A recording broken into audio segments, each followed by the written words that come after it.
নমস্কার বন্ধুরা, test best রেসিপিতে সবাইকে স্বাগত। আজকে আমি আপনাদের বানিয়ে দেখাবো বাঙালির অত্যন্ত প্রিয় ট্র্যাডিশনাল কচু শাক রেসিপি। আর এই কচু শাকের রেসিপি আজকে দুই রকমভাবে বানাবো, আমিষ এবং নিরামিষ। অনেকেই নিরামিষ খেতে পছন্দ করেন, আবার অনেকেই আমিষ কচু শাক মানে ইলিশ মাছের মাথা দিয়ে নয়তো চিংড়ি মাছ দিয়ে খেতে পছন্দ করেন। আজকে সেই রকমই দুইভাবেই রেসিপিটা শেয়ার করছি আর খুব সহজভাবেই রেসিপিটা শেয়ার করব। চলুন দেখে নেওয়া যাক আজকের রেসিপি। এখানে কচু শাক রান্নার জন্য কচু শাক ভালো করে ধুয়ে কেটে নেওয়া আছে। আপনাদের সাথে আজকে কচু শাক কী করে কাটতে হয় সেটা শেয়ার করতে পারলাম না, কারণ কচু শাকটা আজকে বাজার থেকে কেটে আনা হয়েছিল। বাজারে এই রকম কিন্তু কচু শাক কেটে বিক্রি হয়। তো বাজার থেকে কচু শাক কেটে আনার পর কিন্তু খুব ভালো করে আমি ধুয়ে নিয়েছি, কারণ এর মধ্যে প্রচুর পরিমাণে নোংরা থাকে। আর দেখুন, কচু শাকের গায়ে এই রকম যে ওপরের যে পাতলা খোসাটা সেটা যদি ঠিকঠাক না ছাড়ানো হয়, এই রকম অল্প আধটুক থেকে যায়, তাহলে কিন্তু গলা চুলকোতে পারে। তাই এই খোসাগুলোকে খুব ভালো করে আমাদের পরিষ্কার করে নিতে হবে। যদিও বা এই কচু শাকটা বেশ পরিষ্কার করেই কেটে দেওয়া ছিল। এবার আমরা কচু শাক রান্না করব।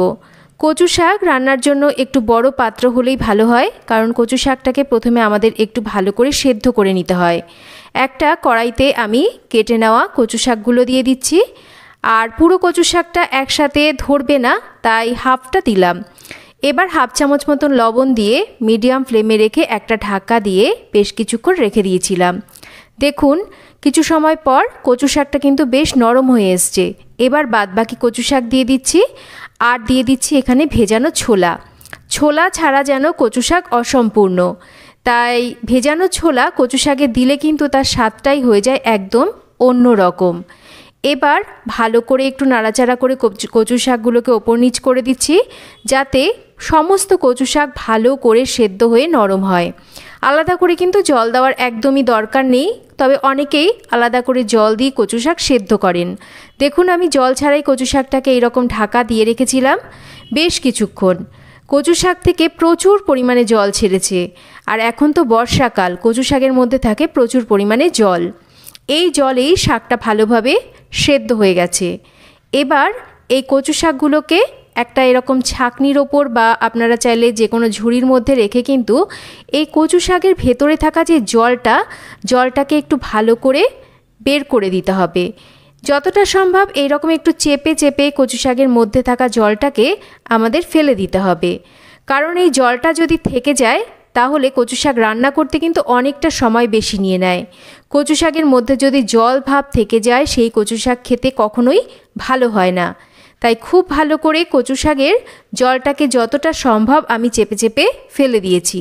দেখুন কতটা পরিমাণ জল বেরিয়েছে। এই জলটাকে ফেলে কড়াইটাকে পরিষ্কার করে নেব। এবার রান্নাটা করব, আর রান্নাটা করব সর্ষের তেলে।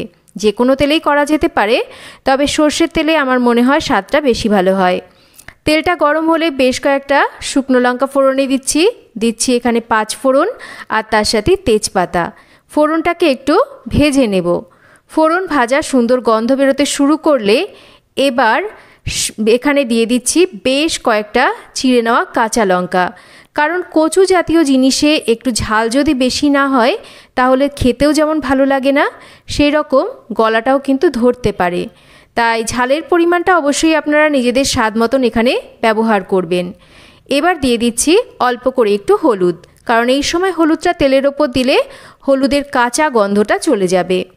একটু নাড়াচাড়া করে নেওয়ার পর এবার ভালো করে জল ঝরিয়ে নেওয়া সেদ্ধ কচু শাকটাকে দিয়ে দিচ্ছি। গ্যাসের ফ্লেমটাকে এই সময় আমাদের মিডিয়াম টু হাইতে রাখতে হবে। খুব ভালো করে নাড়াচাড়া করতে থাকতে হবে যতক্ষণ না কচু শাকের মধ্যে যে জল ভাবটা রয়েছে সেটা বেশ খানিকটা টেনে যায়। আর প্রথমেই দেখতে পেয়েছেন এক কড়াইয়ের বেশি কচু শাক কিন্তু এখানে আমি রান্না করার জন্য নিয়েছিলাম। দেখুন, কচু শাক রান্না করতে করতে কিন্তু একদম কমে যায়। যখন দেখবেন নাড়াচাড়া করতে করতে জলটা বেশ টেনে এসেছে, তখন এর মধ্যে স্বাদ মতন লবণ আর স্বাদ মতন মিষ্টি দিতে হবে।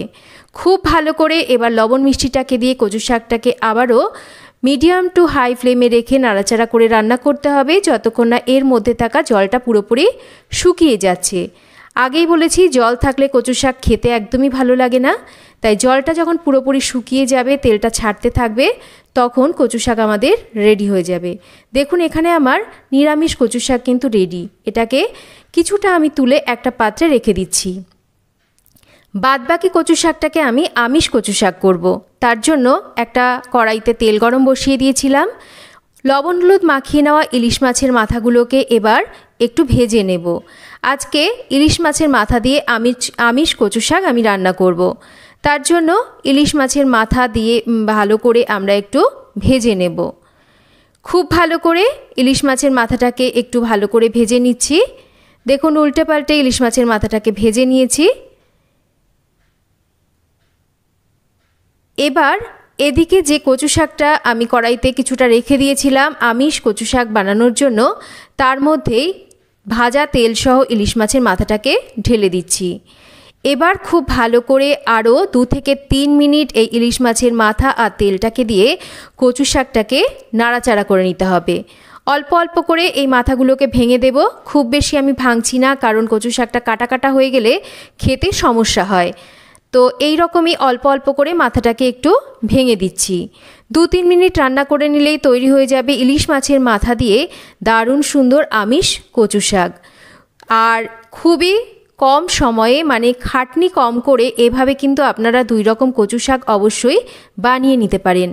বাড়ির অনেকেই নিরামিষ কচু শাক খেতে পছন্দ করেন, কাটাকুটি দিয়ে পছন্দ করেন না। আবার অনেকেই যেমন আমার মতন ইলিশ মাছের মাথা দিয়ে খেতে পছন্দ করেন। তারা কিন্তু সহজভাবে এইভাবে 2 রকমভাবে কচু শাক সবার জন্য বানিয়ে নিতে পারেন। দেখুন কচু শাক আমার রেডি। এবার এটাকে নামিয়ে নিচ্ছি। আর 2 রকম কচু শাকই আমি সার্ভ করে দিয়েছি। এই রকম কচু শাক আর 1 থালা গরম ভাত হলে আমার মনে হয় সাথে যদি একটু গন্ধরাজ লেবু থাকে আর কিচ্ছু লাগে না। তো খুব সহজভাবে প্রায় বিনা মশলায় কচু শাক আমি আপনাদের সাথে তৈরি করে শেয়ার করলাম। তো কেমন লাগলো আপনাদের আজকের এই কচু শাকের রেসিপি একটা কমেন্ট করে জানাবেন।